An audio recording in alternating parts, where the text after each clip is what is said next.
Señor, hoy te adoramos, como el salmista dice en el Salmo 103. Bendice, alma mía, Jehová, y no olvides ninguno de sus beneficios. Te adoramos, Señor.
Señor, cuán preciosa es tu misericordia. Por eso nos amparamos bajo la sombra de tus alas, porque en ti, Señor, está el manantial de la vida y en tu luz vemos la luz. Vamos a exaltar juntos a nuestro Señor.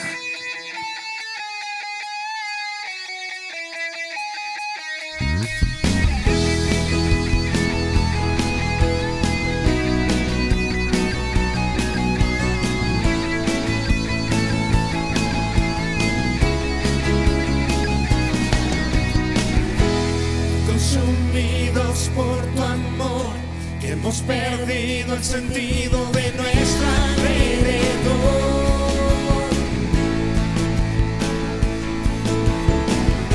Ya nada nos puede deslumbrar, nada en este mundo se te puede comparar.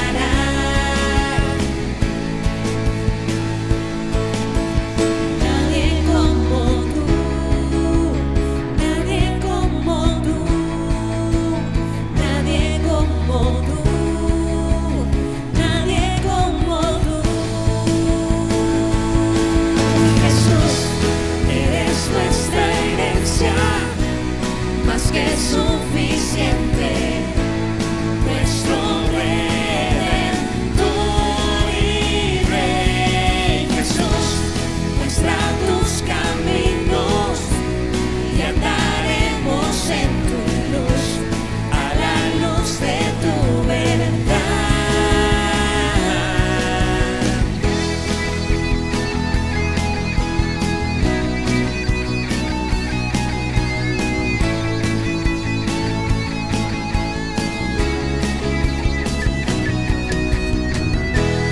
Consumidos por tu amor, que hemos perdido el sentido de nuestro alrededor.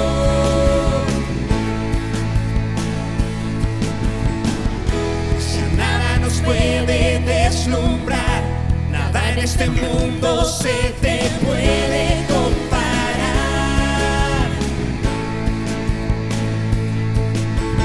Nadie como tú, nadie como tú, nadie como tú, nadie como tú. Jesús, eres nuestra herencia, más que suficiente, nuestro Redentor y Rey. Jesús, muestra tus caminos y andaremos en tu luz, a la luz de tu verdad.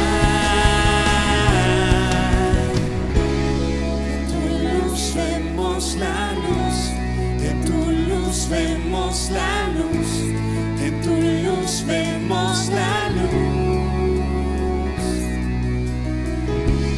En tu luz vemos la luz, en tu luz vemos la luz, en tu luz vemos la luz.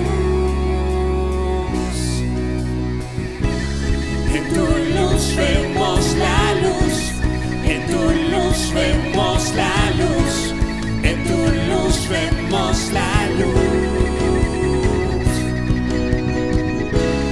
En tu luz vemos la luz, en tu luz vemos la luz, en tu luz vemos la luz.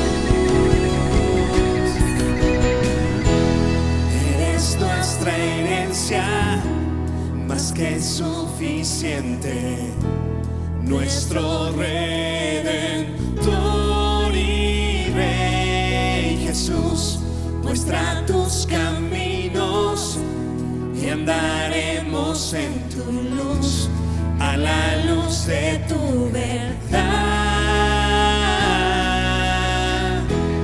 Eres nuestra herencia, más que suficiente, nuestro Redentor y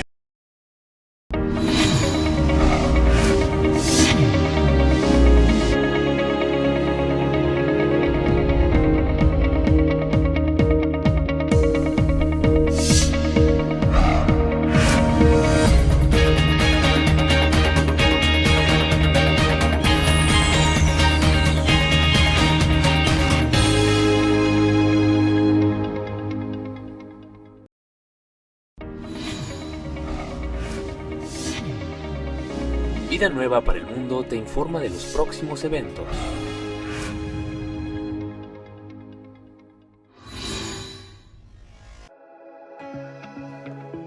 Nos da mucho gusto a Marta, mi esposa, y a mí poder invitarlos a todos ustedes aquí al Hotel Iberoestar Selection Paraíso Maya, ahora en el mes de octubre del año 2021.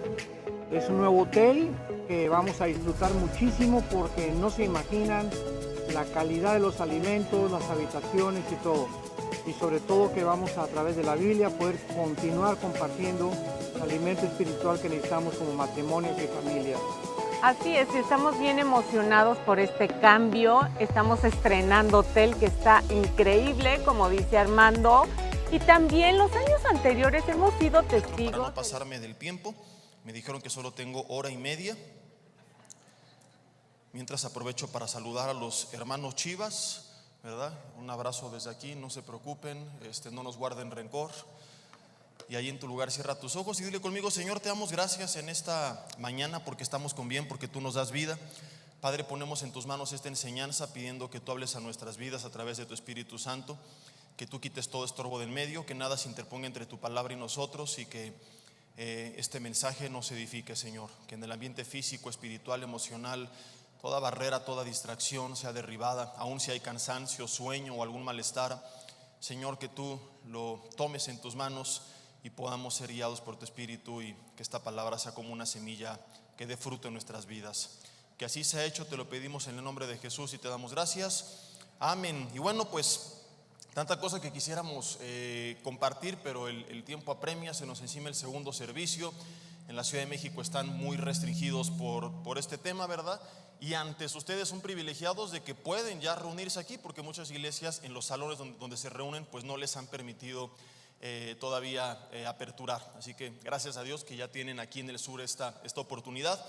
Y han estado viendo en las últimas semanas una serie con los pastores de Vida Nueva que han estado predicando del camino hacia la cruz.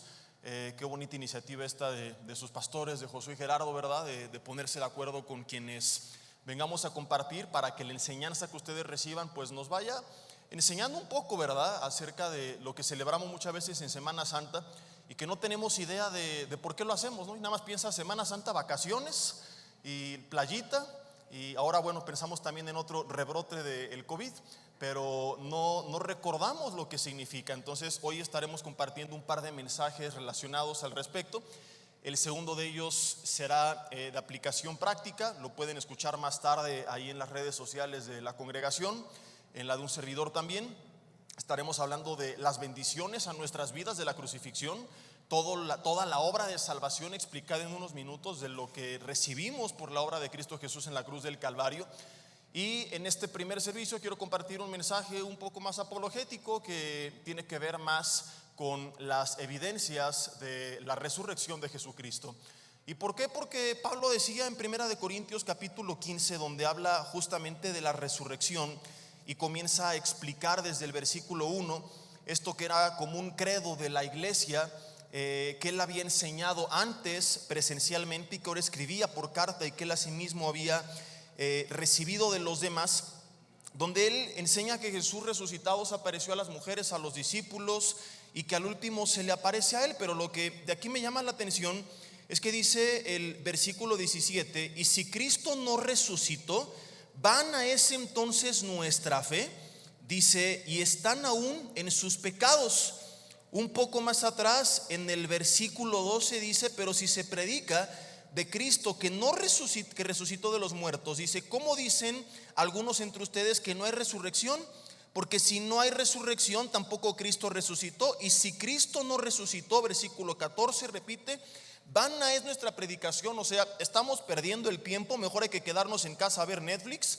Dice, vana es también nuestra fe. El mensaje principal de la iglesia primitiva, familia, era el mensaje de la cruz. Hoy en día se ha distorsionado tanto el verdadero evangelio, ¿verdad? Y hoy ya no se predica a Cristo, se predica al hombre. Ya no es el hombre sirviendo a Cristo, es Cristo sirviendo al hombre. Un evangelio con un toque y una tendencia millennial, ¿verdad? en el que todo les ofende, todo les espanta. No digas esto porque no les va a gustar, no llames al arrepentimiento, no menciones estas palabras. Y ya no se predica la resurrección, ya no se predica Jesucristo crucificado, ya no se predica el plan de salvación. Hay algunas cosas que eran muy comunes en la iglesia primitiva que lo han dejado de ser, y una de ellas era el mensaje central. ¿Y qué ha traído esto? Que hay cristianos que son cristianos simplemente por título, por costumbre, pero que ni siquiera ellos están con la certeza de por qué creen lo que creen. Y cuando a Pedro le dicen, deja de predicar o te meto a la cárcel, él dice, juzga tú si es justo delante de Dios que yo obedezca a los hombres antes que Dios. Pero es que te voy a matar. Y él dice, es que no puedo dejar de hablar lo que he visto y lo que he oído. Ellos no predicaban la resurrección ni la crucifixión porque en la iglesia les decían lo tienes que hacer por imposición, por tradición, porque fue la religión que les heredaron. Ellos lo predicaban porque habían sido testigos presenciales de la resurrección. Es importante que nosotros también tengamos ese encuentro personal con Jesús y que podamos tener la convicción que ellos tenían, porque una vida que quiere ser transformada pero que no tiene convicciones va a terminar en una vida de legalismo, donde simplemente intentamos hacer algunas cosas en nuestras fuerzas pero sin la convicción generada por el Espíritu Santo. De modo que es importante responder a esta pregunta: ¿en verdad tú crees que Jesús existió, murió y resucitó? Y tanto para fines prácticos, por lo que acabo de explicar, porque es importante para el fortalecimiento de tu fe. Tan es así que Juan Bautista llegó a dudar y Jesús le respondió. Cuando Juan en la cárcel pregunta a Jesús a través de sus discípulos si era el Mesías esperado o debemos esperar a otro. ¿Por qué? Porque él, aunque había escuchado la voz de Dios presentar a Jesús y él lo presentó públicamente y vio al Espíritu Santo en forma de paloma descender sobre él, un tiempo de prueba hizo que su fe tambaleara. Y es muy probable que en pruebas como las que hemos pasado el último año, salud, muerte, finanzas, trabajo, la fe de muchos empieza a tambalear. Y es natural que vengan dudas, pero no podemos quedarnos con ellas. Tenemos que acercarnos al Señor a que Él fortalezca nuestra fe.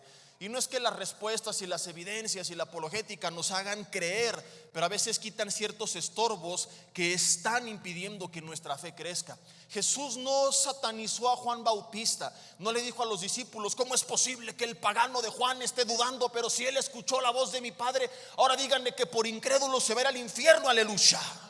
Sino que le dio respuesta a sus preguntas.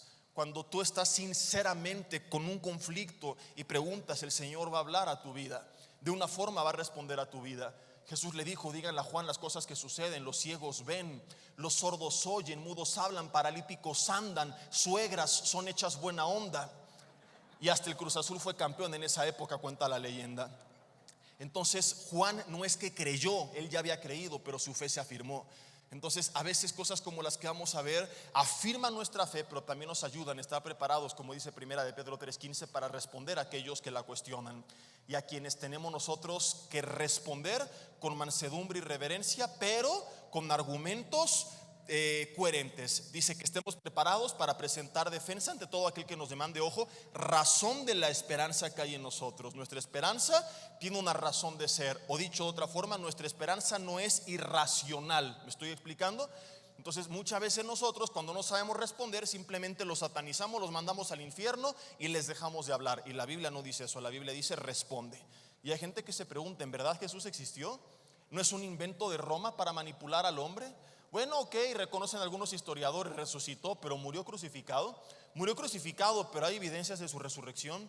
Hoy vamos a ver que la respuesta es sí. Obviamente tenemos poco tiempo, así que no pretendo ver todo. Les recomiendo una serie de un servidor que por allá atrás está en la mesa de materiales en USB, 27 conferencias tituladas en una serie que se llama Jesucristo, la verdadera historia detrás del mito. Más de 27 horas de enseñanzas y de un montón de respuestas que nos van a ayudar a prepararnos mejor para defender nuestra fe.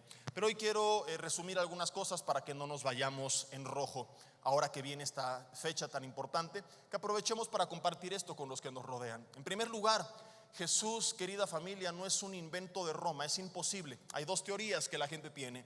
Uno, la más descabellada: Jesús nunca existió y Roma de la nada lo inventó.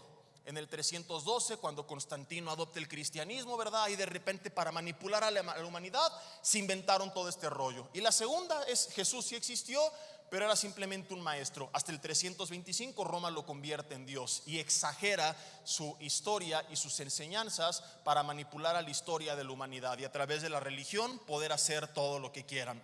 Ninguna de las dos tiene sentido, porque para que Roma hubiera logrado esto habría requerido una máquina del tiempo, puesto que no estás hablando de cavernícolas con los que tú podías llegar y decirles: Jesús existió, murió y resucitó, y la gente que no pensaba: oh, Jesús, resucitó. No, era gente que pensaba, era gente que no le podías inventar algo de la nada, era gente que, no tenían iPad y iPhone y iBaño y todas estas cosas, ¿verdad? No usaban Facebook, pero no estaban tontos, era gente inteligente. Entonces la enseñanza de Jesús no pudo levantarse de la noche a la mañana, sino que ya había un trasfondo histórico y una sucesión de discípulos que enseñaban generación a generación. Evidencia de ello es que 200 años antes de que Roma adoptara el cristianismo en el 312, ya tenían ellos, y se preserva hasta el día de hoy como evidencia, documentos históricos, extra bíblicos, que confirmaban quién dice la Biblia que Jesús es. Hablamos de manuscritos del Nuevo Testamento provenientes 200 años antes de Roma, que a la fecha se conservan, que tú puedes ver personalmente en algunos museos. Hablamos de los documentos de las cartas de líderes de la iglesia. Supongamos que hoy en día se pierden todas las Biblias del mundo y se queman todas las Biblias del mundo, pero empiezas a escuchar las conferencias y leer los libros del doctor Alducin. Él cita la Biblia y son tantas las citas que podrías con ellas casi reconstruir la Biblia. Esto sucede con los primeros líderes de la iglesia. Si no tuviéramos Biblias en el mundo, solamente de todas las citas que ellos hicieron refiriéndose a la Biblia, donde describen a Jesús tal cual le conocemos, como Dios, como muerto y resucitado, podríamos reconstruir toda la Biblia. Esto 200 años antes de Roma.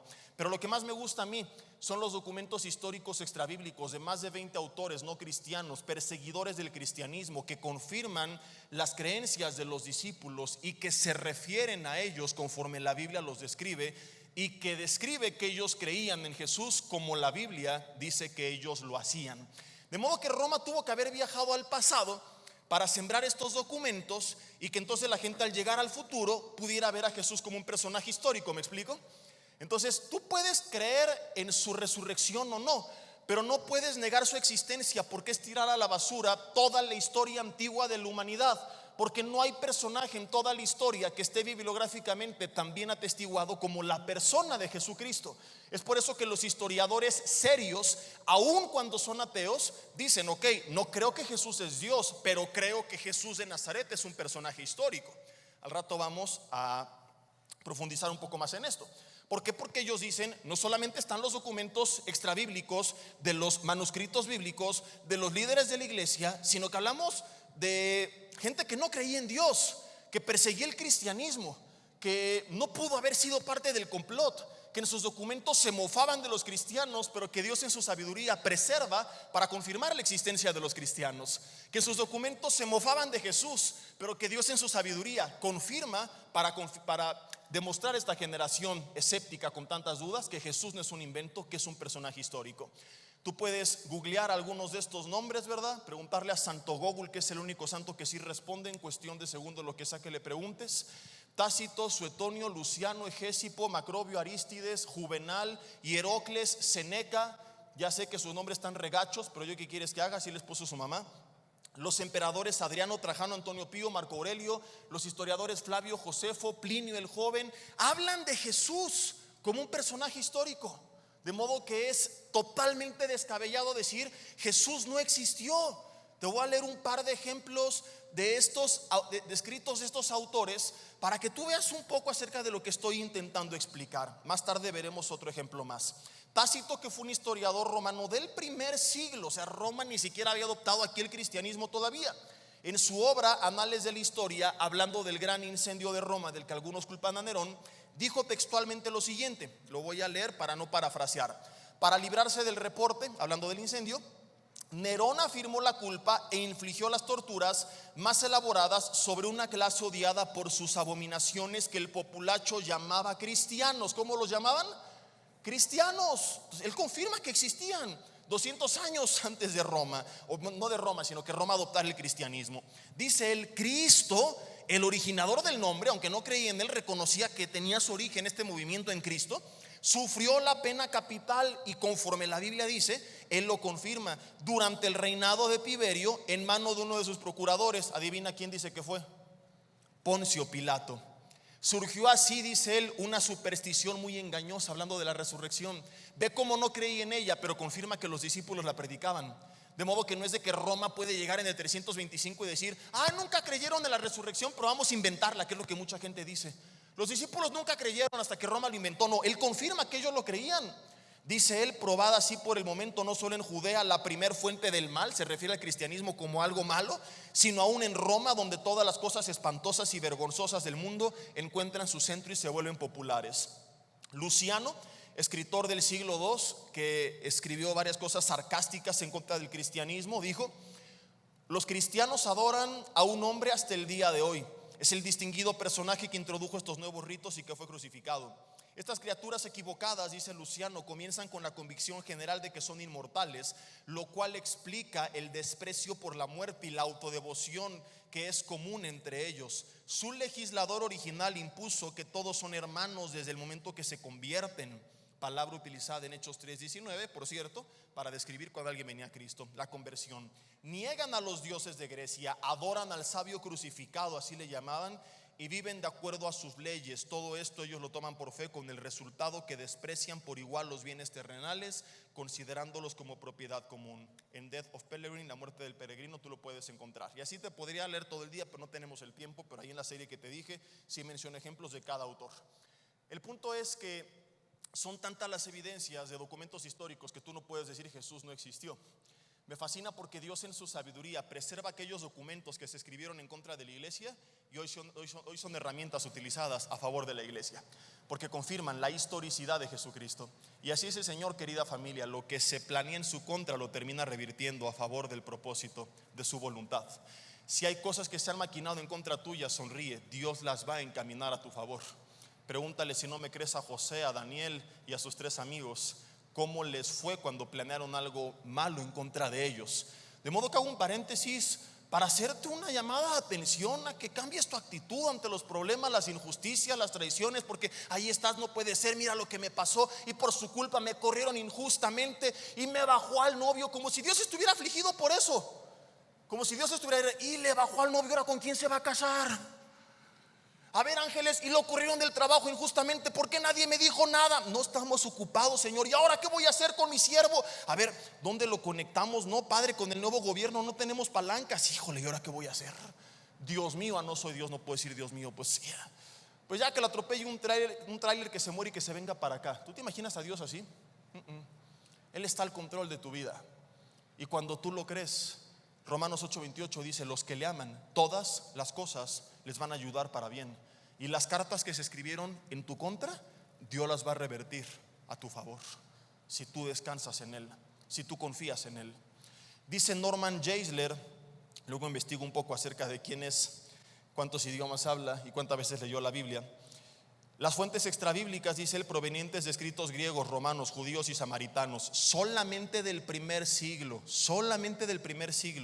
nos confirman la veracidad histórica de muchos datos acerca de Jesucristo y el Nuevo Testamento. Luego este hombre da una lista de información que podemos saber si no tuviéramos la Biblia, es decir, sin la Biblia en la mano, solamente con documentos extrabíblicos del primer siglo, podríamos saber históricamente que Jesús era de Nazaret, que vivió de forma sabia y virtuosa, que fue rechazado por los líderes judíos, que se le consideraba un maestro judío, que fue crucificado en Palestina bajo Poncio Pilato durante el reinado de Tiberio César, que esto ocurrió en la época de la Pascua, que se le llamaba el rey judío y que sus discípulos creían que había resucitado a los 3 días de entre los muertos. Continúa este hombre mencionando los datos históricos que reconocemos a través de fuentes extrabíblicas y podemos entre ellos encontrar que sus enemigos reconocían que realizaba cosas fuera de lo común, pero se lo atribuyeron a la brujería, que su pequeño grupo de discípulos creció rápidamente esparciéndose a regiones lejanas como Roma, que estos mismos discípulos negaron el politeísmo, vivieron de manera intachable, adoraron a Cristo como divino y sufrieron persecuciones y hasta la muerte por seguirlo. Cuando tú dudas de la existencia de Jesús, estás poniendo en tela de juicio toda la historia antigua de la humanidad, insisto. Por eso que aún los historiadores serios, no sé si lo sabías, No los adolescentes que crean blogs de internet, ¿verdad? ¿Y dónde leíste esto? En odioaloscristianos.com. Y toda esta información que mandan ahí, no, los historiadores serios, preparados, reconocen que Jesús existió. Incluso van más allá, reconocen que sus discípulos estaban convencidos que había resucitado. ¿Por qué? Porque ahorita vamos a ir a otro punto. El historiador dice, 1, no puedo negar su existencia. 2, tampoco puedo negar que muchos discípulos dieron su vida por amor a Él. ¿Por qué darían su vida? Porque estaban seguros, según su perspectiva, que había resucitado. De otra forma no hay una explicación coherente. Y les preguntas, ¿tú crees que resucitó? No. ¿Pero por qué no creen? No porque tengan evidencia, sino porque al ser un acto sobrenatural les es difícil aceptarlo. Entonces ellos tienen que buscar teorías alternas. Ojo con esto, a por qué los discípulos creían haber visto a Jesús resucitado. Ellos dicen, tiene que haber una explicación a la devoción de estos hombres. ¿Quién daría su vida por un farsante? Nadie. Entonces existió y no se puede negar, y ellos dieron su vida por Él y no se puede negar. Pero si no creo que pudo haber resucitado, ¿por qué ellos pensaban que sí?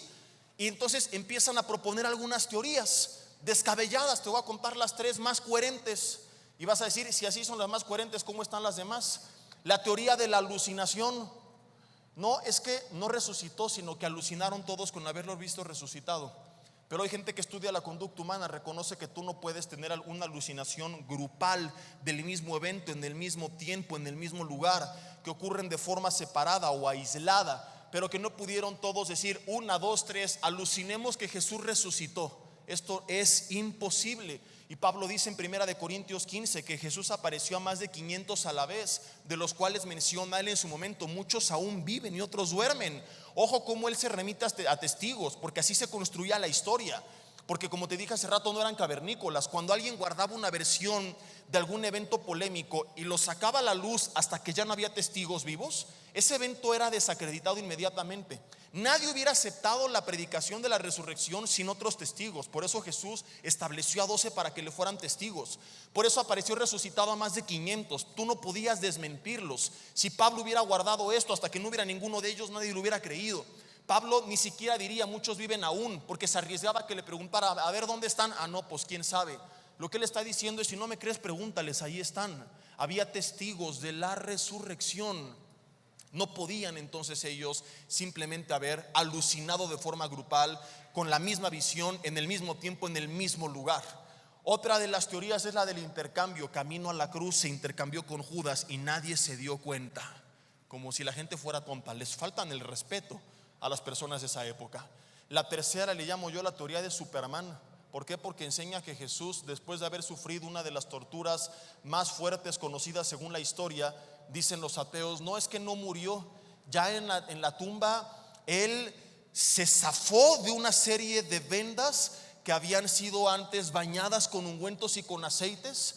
Un hombre, después de haber sido golpeado, torturado, que tiene 3 días sin comer ni beber, herido, lastimado, con una tortura que hubiera requerido para cualquier persona semanas en terapia intensiva, se levantó de la nada, rompió las vendas, movió la puerta él solito, peleó contra la guardia romana, peleó contra la guardia del templo. Como Super Saiyajin, como karateca, los venció a todos. Caminó kilómetros de distancia, se apareció ante sus discípulos fingiendo haber resucitado cuando solo estaba malherido, y después frente a sus ojos se alzó hacia el cielo volando hasta las nubes. Entonces, si no era Jesús, era Superman entre nosotros. Pero un hombre común y corriente no pudo haber hecho esto. Para aceptar estas teorías tienes que echarte un churro de mota, que ya es legal en México, nada más no la fumen en la iglesia, por favor. Tampoco fuera de la iglesia, obviamente, ¿verdad? Pero no era así, el pastor dijo que afuera sí, porque Génesis 1 dice que vio Dios que era buena la hierba verde. No, pero no era esa, y tampoco era para que te la fumaras. Pero lo que requieres. Pero ¿por qué aceptan esto las personas? Porque la otra alternativa es aceptar que resucitó. Entonces dices, creer en la resurrección es creer en un evento milagroso. Bueno, y creer en esto no lo es. Entonces es o pensar en cosas descabelladas, o aceptar que hay un Dios y que los milagros existen, que Jesús resucitó. Y si Jesús resucitó, como Pablo dijo, nosotros también resucitaremos en él. Porque Jesús dijo, yo soy la resurrección y la vida. Todo aquel que cree en mí, aunque esté muerto, vivirá. Cuando la gente voltea y dice, fanáticos, y ahí van muchos cristianos y no saben qué responder. Me dijo fanático. Dile, ¿fanático? ¿Quién es el fanático según el diccionario? El que está entusiasmado ciegamente con algo. Esta es la definición de la palabra. ¿Estamos entusiasmados con Jesús? Sí. ¿A ciegas? No. ¿A ciegas tú? Que crees un montón de tonterías, que crees que vienes del chango, y porque tu papá tiene cara de labón perdido ya piensas que es más que suficiente, ¿verdad? Que todo salió de la nada cuando es anticientífico. Y todavía dicen algunos creyéndose muy intelectuales: es que yo solo creo en lo que veo, y si no se puede ver, ni medir, ni estudiar, no existe. Entonces estás diciendo que el 95% del universo no existe. ¿Cómo? Sí, porque hoy la ciencia comprueba, y no son teorías ni especulaciones, ya es una verdad comprobada científicamente, que el 95% del universo está formado por lo que ellos llaman materia gris y materia oscura y energía oscura. No porque sea oscura o algo que tenga que ver con el estilo en cuestión mística, sino porque simple y sencillamente es un tipo de materia y un tipo de energía que hay en el universo que no hay el tiempo hoy para explicarlo, pero no se puede ver, ni medir, ni estudiar, porque no refleja la luz. Sin embargo, se ha comprobado su influencia sobre el universo, sobre la gravedad, etcétera. Pero no saben mucho, por eso le llaman materia oscura y energía oscura, y forma el 95% de todo lo que existe en el universo. De modo que cuando alguien dice yo solo creo en lo que veo, felicidades. Es tan inteligente este argumento como decir que de una reunión donde hay 100 personas, tú solo crees que existen 5. Ahí están las otras 95. No, yo nada más escucho a 5, cuanto los demás no existen, aunque estén ahí. No tiene nada de inteligente esto, y es lo que dicen o lo que están insinuando cuando mencionan solo creo en lo que veo. Solamente creo en el 5% de todo lo que existe. Y no estoy diciendo que esta materia oscura y energía oscura es el mundo espiritual, aunque algunos piensan que puede tener que ver, pero es una evidencia de que no es tan descabellado creer en un mundo espiritual, científicamente hablando. ¿Por qué? Porque es algo real, que tiene efectos sobre el mundo físico, pero que al día de hoy no podemos ver, ni medir, ni estudiar, que es como si estuviera simplemente invisible, pero que existe. Digan conmigo: uyuyuy, ayayay. Entonces, ¿quién es el fanático? El mundo es el fanático, que a lo bueno le dice mal, a lo malo bueno, y que hace lo que hace no por convicción, sino simplemente porque la otra opción es reconocer a Dios, y eso es lo que no quieren. Porque muy inteligente la gente que digamos no es. Quieren censurar a Pepe Le Pew, y las canciones de reggaetón, que dámelo mami, que no sé qué, ahí las cantan todos como si nada, ¿verdad? Apenas leí una nota de Foro TV. Ay, pobrecitos, 2 gays brasileños después de 14 años adoptaron un hijo y a los días se los quitaron, o después de no sé cuántos años y a los 14 días se los quitaron. Y yo, con el sarcasmo que a veces me caracteriza, escribí una nota con toda la intención en los comentarios, y le dije: ¿por qué se afligen? Muy sencillo. Según la ideología de género, simplemente que uno de ellos se asuma como mujer y que quede embarazada. ¿O no puede hacerlo? Por supuesto que no. Entonces, pero es tan absurda la ideología de género como esto. No es que soy mujer, pues embarázate y deja de pelear que te den en adopción. No puedan, tú no eres mujer, eres un hombre que se cree mujer. Como dice por ahí un meme, ¿verdad? Que llega un hombre que se transforma en mujer con el doctor y que le diga: no me diga señor González, dígame Rosa. Sí, le digo como quiera, pero se tiene que hacer cada año el examen de la próstata. Ahora a la leche materna le quieren poner leche humana. Perdón por el término, y no lo digo como insulto, sino como adjetivo calificativo. La gente está estúpida. No se me espanten, en la Biblia existe en el original, solo que se traduce de forma distinta. Pero hay cosas que ya no son tonterías, ya rayan en la estupidez, producto de la ceguera, del pecado en la gente, que prefiere creer lo que sea y decir: Pepe Le Pew es del diablo, pero la música que escucho es muy buena y muy edificante. ¿Por qué? Porque el otro implica reconocer a Dios. Y su problema no es aceptar que Jesús resucitó, no es aceptar que existen los milagros, no es aceptar que existe un Dios, no es aceptar que no venimos de la nada, no es aceptar que esto es imposible, que el mismo universo confirma que todo tuvo un inicio, y según la ley nada puede crearse a sí mismo, de modo que alguien lo tuvo que iniciar, porque el universo está en expansión. Y los físico-matemáticos, los astrofísicos dicen: ok, si está en expansión y regresamos el tiempo hacia atrás, tuvo que haber un momento donde todo inició. ¿Y quién dio origen a ese inicio? ¿Y qué dicen ahora los ateos? No, es que cada que llega un punto explota, se contrae y vuelve a empezar. ¿Y qué evidencia tienes? Ninguna, pero así debe de ser. La teoría del multiverso es que hay millones de universos con diferentes leyes físicas y nos tocó vivir en el que la vida es posible. ¿Y qué evidencia hay? Ninguna. Ni conocen la mitad de nuestro universo y ya están inventando que hay otros.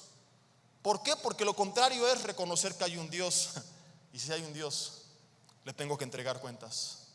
Y como no quiero hacerlo porque quiero seguir viviendo como me da la gana, entonces mejor me invento que alucinaron, que Jesús no murió, que se intercambió con Judas, cualquier estupidez, sin el más mínimo uso de razón, con tal de no reconocer que resucitó. Ahora, ¿en verdad resucitó? Por supuesto que sí. ¿Por qué? Porque la Biblia lo dice, sí, pero hay evidencia de que lo que la Biblia dice es cierto. Hay muchas, quiero por causas del tiempo solamente limitarme a dos. No solamente hay evidencia histórica que confirma la existencia de Jesús, sino la vida de sus discípulos. Como hace rato te leí, Luciano confirma que muchos de ellos daban su vida por él. Las cartas entre Trajano y Plinio confirman las penas que ellos padecían por su fe en él. Ahora, mi pregunta es, si Jesús no resucitó y ellos fueron testigos de la farsa y ellos escribieron la historia y no ganaba nada por predicarle, sino que lo perdían todo, ¿por qué no simplemente negarle? Tienes una espada en el cuello y te dice, niega a Jesús o te matamos. ¿Por qué no negarlo? ¿Por qué decir, mátame, quita mi familia, mis bienes, mi dinero, pero no lo voy a negar? Tú dirías, bueno, era tal vez por conveniencia. Hay gente atea arriba de los púlpitos que predica simplemente, como dijo Pablo a Timoteo, por avaricia, pero ellos no ganaban nada. Humanamente hablando lo perdieron todo. Teoría descartada. Bueno, hay gente que está sinceramente equivocada. Sí, pueden algunos decir, los musulmanes, por ejemplo, dan su vida por Alá. Dan su vida por un mensaje que creen que Mahoma recibió de Alá. Los discípulos son el único grupo en toda la historia de la humanidad que no recibieron el mensaje. Ellos escribieron el mensaje. Ellos fueron testigos. Ellos no les contaron que Jesús resucitó. Ellos son los que dicen que lo vieron resucitar. ¿Me explico la diferencia o no? Entonces, si no resucitó, ellos lo vieron. Ok, le tienes cariño, pero se trata de tu vida, de tu familia. Niégalo. A fin de cuentas fue un buen hombre, pero te engañó. Fue un farsante que no resucitó. ¿Por qué decir mátame, pero no lo voy a negar? ¿Quién en sus 5 sentidos lo haría? 1, 2 personas, pero cientos, como lo confirma la historia extrabíblica. ¿Quién daría su vida por una mentira? Ojo, a sabiendas de que es una mentira y que además no le ha dejado nada. Hay gente que da su vida por mentiras que cree que son verdades, pero no es el caso de ellos. Es el único grupo en la historia de la humanidad que habría dado su vida por una mentira, sabiendo que era mentira, que no les dejó nada. La única explicación, por eso los historiadores, paréntesis, dicen, tienen que estar seguros ellos que resucitó, ellos creían. De otra forma, ¿cómo explicas todo esto? La conversión de Pablo, del mismo hermano de Jesús, etcétera. No hay tiempo para verlo hoy, pero ahí en la serie que te recomendé, y hay mucho material que tú puedes conseguir, profundizan en temas como estos. La única explicación, querida familia, a por qué ellos preferían dar su vida antes que negarle, escúchame, es porque estaban completamente seguros que había resucitado, porque lo vieron con sus propios ojos levantarse a los 3 días de entre los muertos. La resurrección de Jesús no es una leyenda, no es un invento, es un hecho histórico. Él resucitó y lo que estamos por celebrar no es un invento de Roma, es una verdad que vino a transformar la historia de la humanidad. Jesús se levantó de entre los muertos y la sangre de los mártires derramada, su convicción y su vida es un testimonio fidedigno de los seguros que ellos estaban de haberlo visto levantarse a los 3 días de entre los muertos. De otra forma, esto no existiría en la historia de la humanidad. Ponte en sus zapatos, jamás lo hubieras hecho. ¿Por qué lo hicieron? Porque lo habían visto a los 3 días resucitar. Otra evidencia entre muchas es un descubrimiento arqueológico interesantísimo. 1878 en Nazaret se encuentra un enlosado de piedra, un grabado. Era un decreto de Claudio. No el gallo Claudio el que dice, oye hijo, ese es otro Claudio. Hablamos del emperador romano que gobierna del 41 al 54 después de Cristo, que decía el decreto que ningún cuerpo dentro de las tumbas tenía que ser movido del lugar, ni tampoco se tenían que mover las tumbas, lo cual es completamente normal, porque tienes que andar saqueando las tumbas. Pero lo que es extraño es que dentro de una serie de multas se advertía que era posible también la pena capital. Y dices, ¿por qué te van a matar por husmear en los cuerpos? Digo, está bien, no es correcto, pero ¿qué más le puedes hacer si a fin de cuentas pues ya está muerto, verdad? Ni modo que vuelvan a matar al muerto. Eso nada más pasa en México. Yo leí una vez un recorte de un diario que decía: hallan el cadáver de un difunto fallecido que se murió porque lo mataron. Dije, pobre hombre, ¿cuántas veces se murió? Según el redactor de la nota. Así decía, te lo prometo. Esa es nuestra prensa, a la que le creemos todo, por cierto, a la que le creemos más que a la propia Biblia. No voy a meterme en otros temas, ¿verdad? Pero durante la cuarentena, cómo batallamos con hermanos que decía, es que en qué momento creyeron que cualquier nota que diga cualquier periodista va a superar la verdad de lo que la Biblia dice. Y a veces descubrí que era más fácil hacer entender algunas palmeras que algunas personas. Pero bueno, no me voy a desviar del tema y de todo aquello que ya pasó. El punto es que el motivo de este decreto es que en el 49 después de Cristo hubo algunos disturbios con los cristianos por el motivo de su predicación. Claudio se entera e investiga, oye, ¿y por qué tanto alboroto? Porque predican que un tal Jesús resucitó. ¿Y quién se cree esta payasada? Pregunta Claudio. No, pues la gente. ¿Pero cómo? Sí, porque ellos robaron el cuerpo de la tumba y como la tumba está vacía, empezaron a predicar que había resucitado. Acuérdate que la versión histórica es que habían robado el cuerpo, ¿te acuerdas? Entonces Claudio dice, ¿y por qué no enseñaron el cuerpo? ¿Por qué la gente creyó esto? Pues porque la tumba apareció vacía. ¿Y por qué apareció vacía? Pues porque se robaron el cuerpo. Entonces Claudio dice, creyendo esta versión, para que nadie vuelva a robar cuerpos y haga un alboroto como este, doy en adelante el que alborote tumbas le damos cuello. Y nos evitamos a más locos robando cuerpos, predicando una supuesta resurrección. Porque la versión histórica era que Jesús, bueno, según los judíos, ¿verdad? Escépticos y Roma, no había resucitado, sino que los discípulos habían robado el cuerpo. Ahora, la pregunta es, ¿por qué un grupo de cobardes arriesgaría su vida por robar un cuerpo de alguien que los había engañado? ¿Cómo le hicieron para burlar la guardia romana y la guardia del templo y robar el cuerpo? Era tan imposible que la gente no se lo iba a creer, que por eso dijeron, digan que se quedaron dormidos. Porque es como decir, asalté el Banco de México yo solo, sin armas y nadie me detuvo. Nadie te lo va a creer. Entonces sonaba tan descabellado que tuvieron que inventar, nos quedamos dormidos. Ahora, ¿esto es coherente? No. A primera instancia quizá las ayuda, pero a largo plazo únicamente origina más preguntas. ¿Cómo un grupo de soldados entrenados a costa de su propia vida no pudieron resguardar bien un cuerpo? Si tú estudias todas las estrategias de prevención y el entrenamiento que ellos tenían, ¿cómo es que todos se durmieron y ni uno se quedó despierto? ¿Cómo un grupo de discípulos llegó, movió la piedra, hicieron un escándalo y nadie se despertó? ¿Cómo le hicieron para dormirse todos al mismo tiempo? Dijeron 1, 2, 3 a dormir. ¿Les dieron un Tylenol en su té de la noche o cómo fue esto? Cuando tú lo meditas, pensando en serio, dices, es absurdo pensar que se quedaron dormidos. Entonces, el cuerpo, la tumba vacía, fue un evento real. La predicación de la resurrección no pudo haber durado ni 2 semanas en Jerusalén si no hubiera sido algo verídico. No hay la más duda, no la hay en la tradición judía, no la vi en Roma, no la hay en ningún documento histórico, ni bíblico, ni extrabíblico. La tumba vacía es un hecho establecido y real. Y la única explicación que hay es que estaba vacía porque robaron el cuerpo. Pero si esta explicación no tiene sentido, ¿qué otra nos queda, querida familia? Que la tumba estaba vacía porque ese hombre era Dios hecho hombre y había resucitado de entre los muertos. Y antes de resucitar fue crucificado por tus pecados y por mis pecados en la cruz del Calvario. ¿Es aceptar esto o empezar a pensar en tonterías con tal de rechazarlo?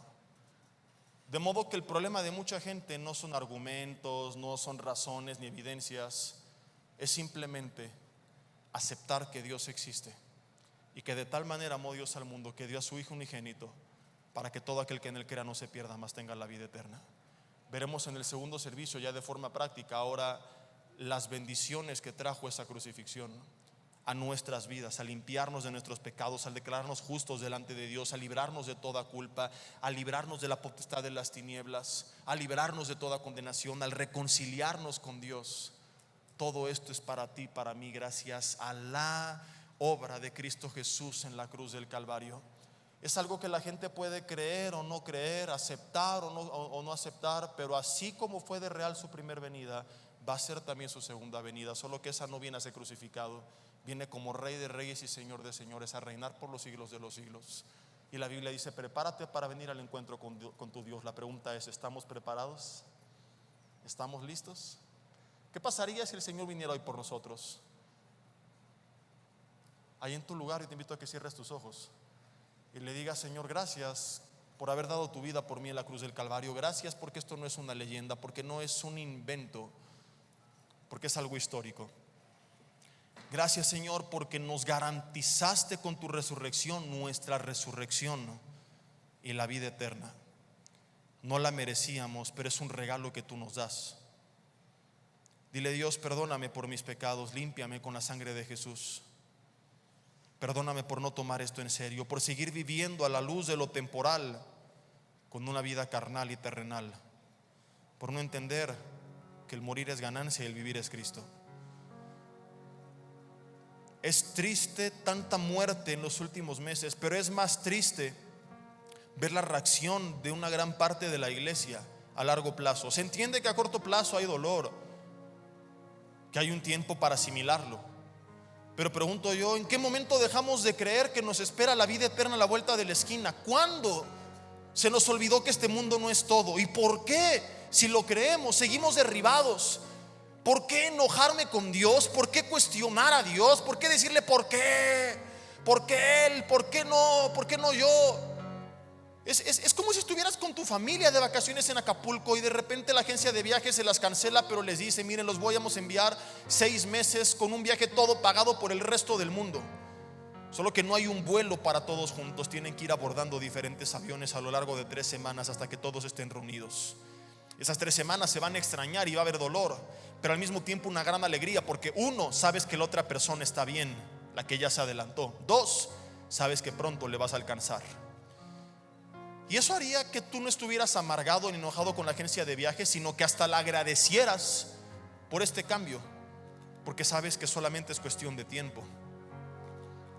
Ahora, si creemos que nos esperan no 6 meses, sino la eternidad, no en este mundo, sino en el paraíso, en el gobierno de Dios, en los nuevos cielos y nueva tierra que Él va a crear, pero simple y sencillamente no hay un vuelo para todos juntos y tenemos que ir partiendo por turnos. Es normal que haya dolor, pero ¿por qué ese dolor desgarrador, sin esperanza, sin ánimo, que pasan los años y no se repara? Cuando creemos que esa persona está bien y cuando creemos que no fue un adiós sino un hasta luego, un pronto nos veremos.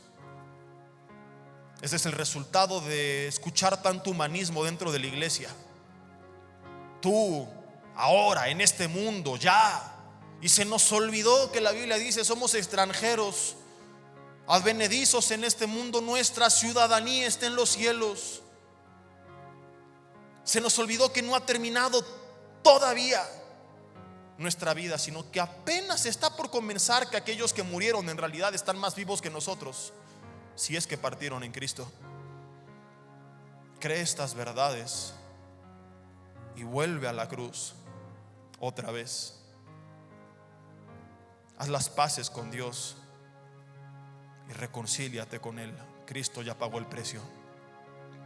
Dile: Dios, quiero volver a ti, a tomarte en serio, a buscarte, a orar, a leer, a alabarte como antes. Te necesito y ya no quiero vivir lejos de ti.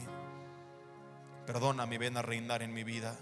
Sé mi Dios, mi amigo, mi Padre, mi Señor, mi Salvador. Reconozco cuánto te necesito y te doy gracias por la obra de Jesús.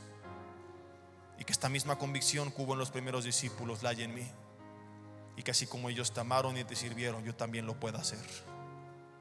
Completamente convencido que esta vida no lo es todo y que de hoy en adelante el vivir sea para Cristo, para hacer tu voluntad. Que así sea hecho, Señor, en el nombre de Jesús, en quien creemos que vivió, murió, pero también a los 3 días resucitó. Y si Cristo resucitó y demostró que tiene poder sobre la vida y la muerte, también estoy completamente seguro, totalmente convencido, que entonces la muerte no es tragedia, porque yo también seré levantado de entre los muertos el día que tú me llames a tu presencia. Gracias, Señor, por este regalo que tú nos das, por la obra de la cruz. En el nombre de Jesús. Amén. Así que mis hermanos, todavía hay una larga historia por delante. Allá arriba nos seguiremos viendo, conviviendo, conociendo. Les recomiendo mucho esta serie que apenas terminé, donde aprenderemos demasiado. Y como les he dicho, nos volveremos a ver. Yo no sé si en algunos meses regrese o algún día ustedes vayan a visitarnos allá a Metepec, ¿verdad? O el Señor venga por nosotros y nos llame a su presencia y nos veamos allá arriba, pero de que nos vemos otra vez. Y si cuando venga el Señor algunos de ustedes se quedan, nada más les encargamos la iglesia, ¿verdad? Que ahí la cuiden, que prediquen la palabra, que le echen ganas y que se arrepientan para que luego nos alcancen. Mis hermanos, antes de despedirnos, nada más les recuerdo que ahí en la mesa de materiales traigo un montón de series al venir en USB. Vida Nueva para el Mundo se sostiene y propaga el mensaje de salvación de Jesucristo gracias a Dios y a tus donativos. Llevemos juntos el Evangelio de Jesucristo al mundo entero. Realizamos eventos, seminarios, congresos y diferentes programas para dar a conocer el mensaje de salvación y el poder de nuestro Señor, transformando y edificando vidas de mujeres, hombres, niños alrededor del mundo. ¿Qué pasa cuando decides hacer tu donativo? Aunque no puedas llevar la palabra personalmente a todo el mundo, de esta forma lo estás haciendo. Con tus donativos o aportaciones, estás sembrando y formando parte de lo que Dios está haciendo en su obra. Estás ayudando a traer luz a la oscuridad, paz al conflicto y esperanza a los que no tienen ninguna. Dona desde México.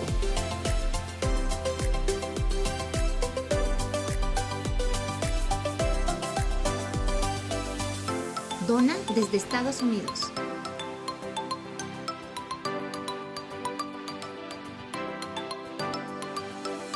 Para el resto de donaciones de otras partes del mundo, www.vidanuevaparelmundo.org.mx/dona. Estamos cumpliendo la gran comisión.